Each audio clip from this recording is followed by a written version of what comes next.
प्रिय बच्चों, कल हम आपको बताए थे वैद्युत द्विध्रुव के बारे में और वैद्युत द्विध्रुव के कारण किसी बिंदु पर वैद्युत क्षेत्र की तीव्रता। तो दो स्थितियों में वैद्युत द्विध्रुव के कारण किसी बिंदु पर वैद्युत क्षेत्र की तीव्रता दो स्थितियों में ज्ञात किया जाता है। एक अक्षीय स्थित द्विध्रुव के उसी अक्ष पर और दूसरा होता है निरक्षीय स्थित द्विध्रुव के लंबवत किसी बिंदु पर। तो कल हम अक्षीय स्थित बता चुके हैं। आज हम बताने चल रहे हैं वैद्युत द्विध्रुव के निरक्षीय स्थिति में किसी बिंदु पर वैद्युत क्षेत्र की तीव्रता। अब इसका पहले चित्र समझो। मान लिया कोई वैद्युत द्विध्रुव AB प्लस क्यू तथा माइनस क्यू आवेशों से मिलकर बना है। ये है ए है बी, प्लस क्यू और माइनस क्यू आवेशों से मिलकर बना है, जिनके बीच की दूरी 2l है। जिनके बीच की दूरी 2l है। वैद्युत द्विध्रुव के कल जो हम बताए थे, वैद्युत द्विध्रुव के अक्ष पर किसी बिंदु पर हमने निकाला था। आज हम बताने चले वैद्युत द्विध्रुव के निरक्षीय स्थिति में किसी बिंदु पर वैद्युत क्षेत्र की तीव्रता। अब ये बिंदु ए और बी हैं और वैद्युत द्विध्रुव के केंद्र ओ से वैद्युत, मान लिया कोई वैद्युत द्विध्रुव ए बी प्लस क्यू जिनके बीच की दूरी 2l है। वैद्युत द्विध्रुव ऐसे माध्यम में स्थित है जिसका परावैद्युतांक k है। वैद्युत द्विध्रुव के केंद्र O से इसके निरक्षीय स्थिति में स्मॉल r दूरी पर स्थित कोई बिंदु P है जहां पर हमको वैद्युत क्षेत्र की तीव्रता ज्ञात करनी है।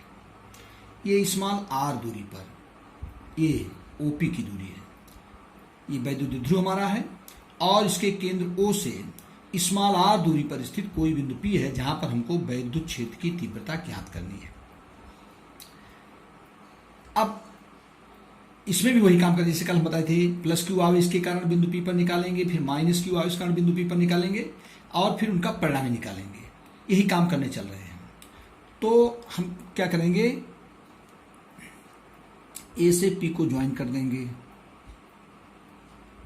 और बी से पी को ज्वाइन करेंगे। अब जरा ध्यान दो। अब ये बिंदु ए से धन आवेश के कारण, चूंकि बिंदु ए पर प्लस क्यू आवेश है, इसके कारण किसी बिंदु पर वैद्युत क्षेत्र की तीव्रता ये होगी E1। इसको मान लेंगे E1 ये है। और माइनस क्यू आवेश के कारण वैद्युत क्षेत्र की तीव्रता हो जाएगा E2। ये हमारा हो जाएगा E2। अब जरा ध्यान दो। हम मान ले रहे ये एंगल हमारा थीटा है, तो ए भी एंगल हमारा जो है वो थीटा होगा। अच्छा, अगर ये थीटा है तो ये भी थीटा होगा।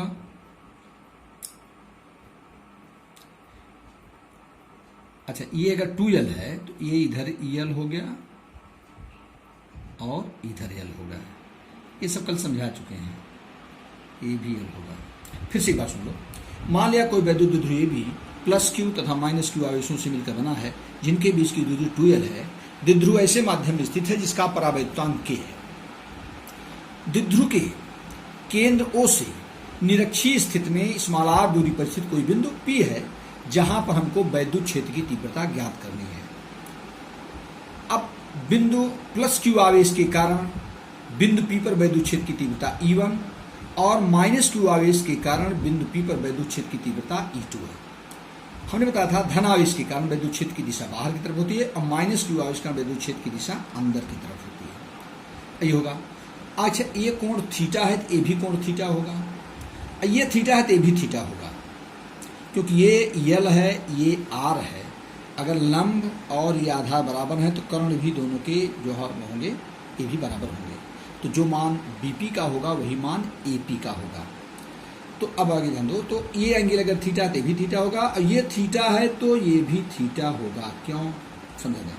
अगर ये एंगल थीटा है तो ये ऊपर भी थीटा होगा, क्योंकि जब दो समांतर रेखाओं को एक तिर्यक रेखा काटे तो संगत कोण आपस में बराबर होते हैं। करस्पॉन्डिंग एंगल आपस में बराबर होते हैं। और इधर देखो, जब दो पैरेलल लाइंस को एक तिर्यक रेखा काटे तो एकांतर कोण आपस में बराबर होते हैं, ये कोण इस कोण के बराबर होगा। तो जब ये दोनों बराबर हैं तो ये दोनों भी आपस में बराबर होंगे। अब बड़े गौर सुनो, हमको E1 और E2 का मान ज्ञात करना है। तो बिंदु P पर वैद्युत क्षेत्र की तीव्रता E1, अभी लिखेंगे प्लस Q आवेश के कारण, प्लस Q आवेश के कारण बिंदु P पर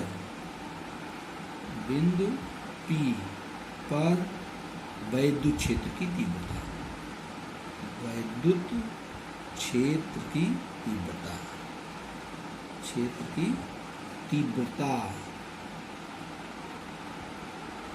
E1 इज इक्वल टू, जैसे कल अभी बताए थे अच्छी में, हम दोनों के कारण E1 E2 निकालते हैं, प्लस Q के कारण E1 और माइनस Q के कारण E2 निकालते हैं, और फिर दोनों का रिजल्टेंट निकालते हैं, परिणाम निकालते हैं। वही काम यहाँ भी करना है। तो पहले प्लस Q आवेश के कारण निकालना है।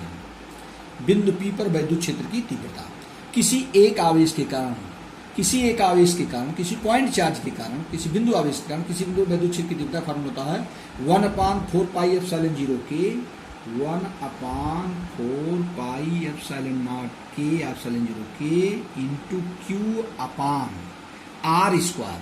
R मीन्स होता है बिंदु से, बिंदु आवेश से उस बिंदु की दूरी जहां पर हमको वैद्युत क्षेत्र की तीव्रता ज्ञात करनी है। इट मीन्स A से P की दूरी, तो हमारा हो जाएगा AP स्क्वायर, ये हो जाएगा।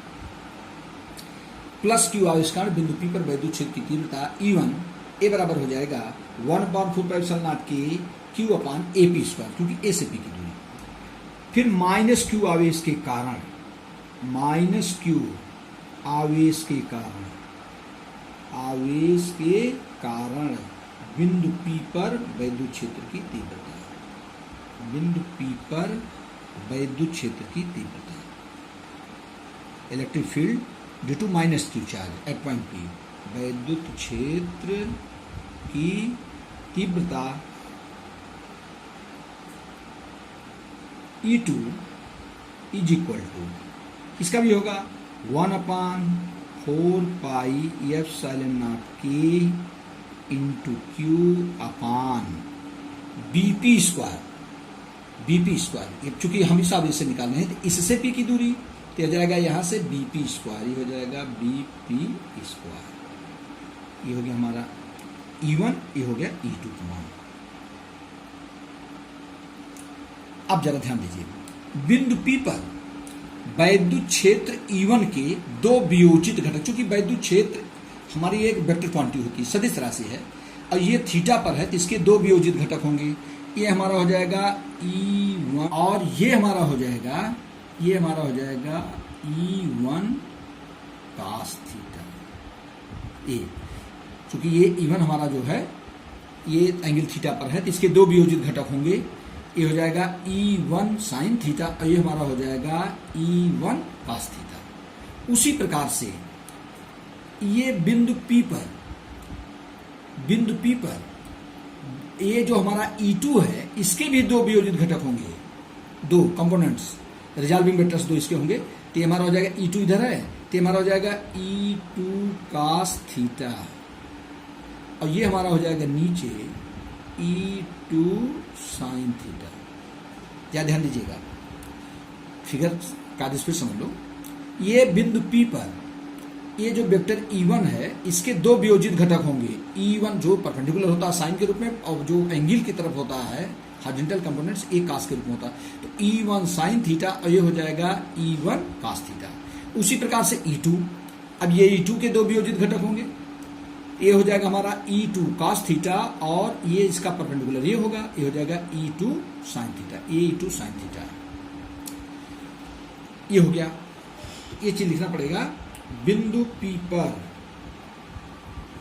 बिंदु P पर E1 के दो वियोजित घटक होंगे, दो वियोजित घटक होंगे। E1 ये हो जाएगा E1 cos theta, E1 sin theta तथा E1 cos थीटा। इसी प्रकार E2 के भी, इसी प्रकार बिंदु P पर E2 के भी, E2 के दो वियोजित घटक होंगे,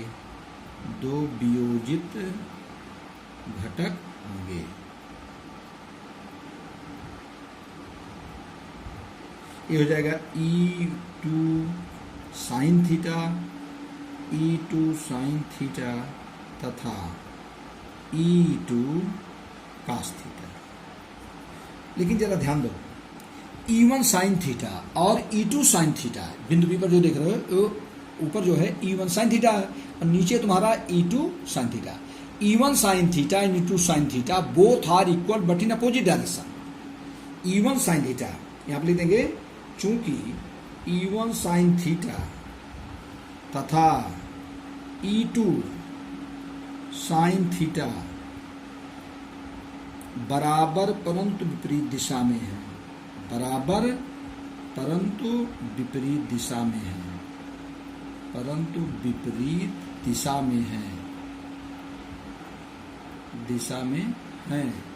अतः इनका परिणामी शून्य होगा,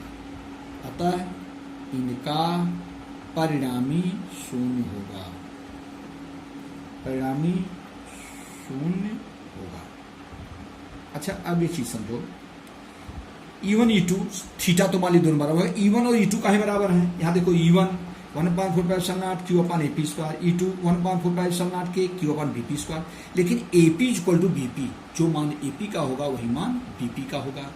तो जब AP BP बराबर हैं और वैद्युत तुम जानते हो Q दोनों बराबर ही होते हैं, तो therefore E1 equal to E2। इसलिए मैंने लिखा E1 sin थीटा तथा E2 sin थीटा बराबर परंतु विपरीत दिशा में है, अतः इनका परिणामी शून्य होगा। इसलिए बिंदु P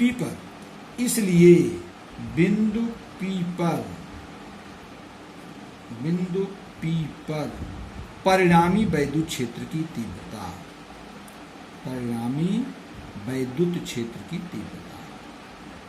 वैद्युत क्षेत्र की तीव्रता E इक्वल टू, अब जरा ध्यान दो, तुम देख रहे हो E1 sin theta E2 sin theta both are equal but in opposite direction, therefore इनका रिजल्टेंट 0 आ गया। लेकिन बट इधर देखो E1 cos थीटा और E2 cos थीटा ये सेम डायरेक्शन में है, और जब दो वेक्टर एक ही दिशा में होते हैं तो उनका परिणाम क्या होता है? दोनों को ऐड कर लेते हैं, तो हमारा हो जाएगा E इक्वल टू हो जाएगा E1 cos theta plus E2 cos theta. ये हमारा आ गया मेन यहीं पर। अब जानो, अब इसी का आगे हम सॉल्व करेंगे।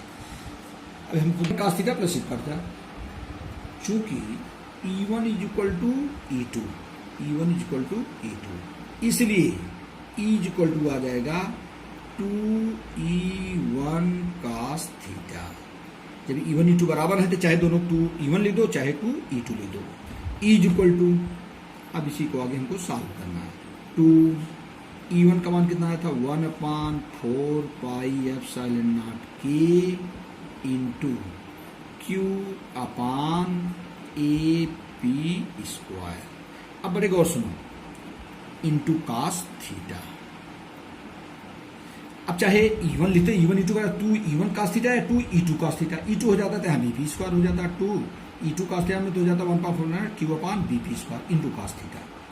अब हम AP का मान और cos थीटा का मान फिगर के अनुसार जो हमने बनाया, जैसा कि फिगर तुम देख रहे हो, इसमें रखो E इक्वल टू, अब हम रख रहे हैं 2 इंटू 1/4πε0 K इंटू Q अपान AP स्क्वायर का मान कितना होगा? ट्राइंगल AOP में ये हमारा बेस है, ये हमारा परपेंडिकुलर है और ये हमारा हाइपोटेन्यूज है। तो पाइथागोरस थ्योरम से तो AP स्क्वायर इक्वल टू हो जाएगा AO स्क्वायर और प्लस OP स्क्वायर, तो हमारा हो जाएगा R square plus L square. देखो ये R है, ये L है, तो इसका मान कितना होगा? R square plus L square.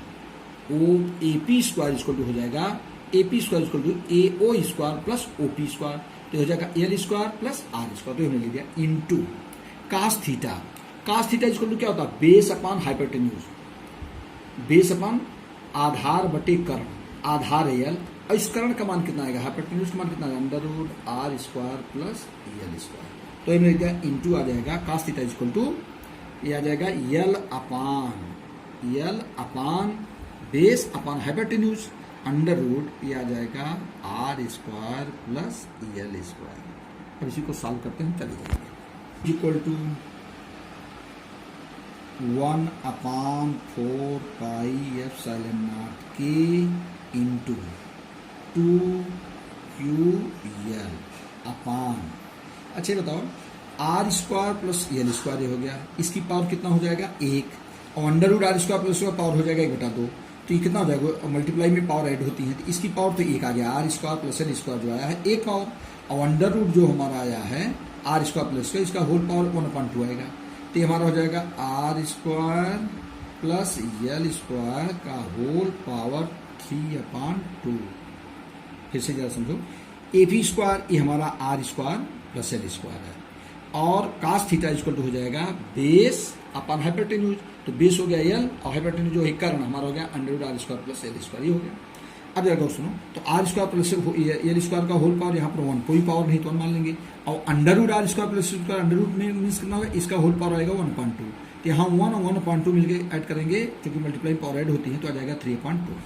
बस इसी को आगे सॉल्व करेंगे। Is equal to 1/4 pi epsilon not के इंटू, अब 2ql इक्वल टू होता है p upon r square plus यल स्क्वायर का होल पावर 3/2, ये है हमारा। यहाँ के लिख दोगे चूंकि 2ql इक्वल टू पी, वही वैद्युत ध्रुव आवेग, ये वैल्यू मिल दिया। फिर बढ़ेगा सुनो, चूंकि जैसे कल समझाए थे l is very less than r, इसलिए यल स्क्वायर का मान नगण्य होगा, कल बताए थे। चूंकि ये जो हमारा यल का मान है ये आर की तुलना में बहुत छोटा होता है, तो जब ये बहुत छोटा होगा किसी छोटी क्वांटिटी का जितना हम और स्क्वायर क्यूब करेंगे उसका मान और छोटा होता है, तो हमने दिया l is very less than r, therefore l square का मान नगण्य होगा। इधर देखो, तो इसलिए is equal to 1/4 pi epsilon not के इंटू पी अपान, अच्छा ये तो नगण्य हो गया। अब बचा आर स्क्वायर का होल पावर 3/2, जब पावर की पावर दी रहती है, जैसे आर स्क्वायर का होल पावर 3/2 करेंगे, तो हमारा हो जाएगा आर स्क्वायर इंटू 3/2, 2 से 2 कट गया, कितना बचा आर क्यूब, वही चीज़ यहाँ लेंगे, तो हमारा हो जाएगा आर क्यूब, ये हमारा आ गया न्यूटन प्रति कूलम। अब यहाँ यही चीज, ये तो हमने फार्मूला निकाल दिया तुमको। यदि वैद्युत ध्रुव निर्वात अथवा वायु में स्थित हो, यदि वैद्युत ध्रुव निर्वात अथवा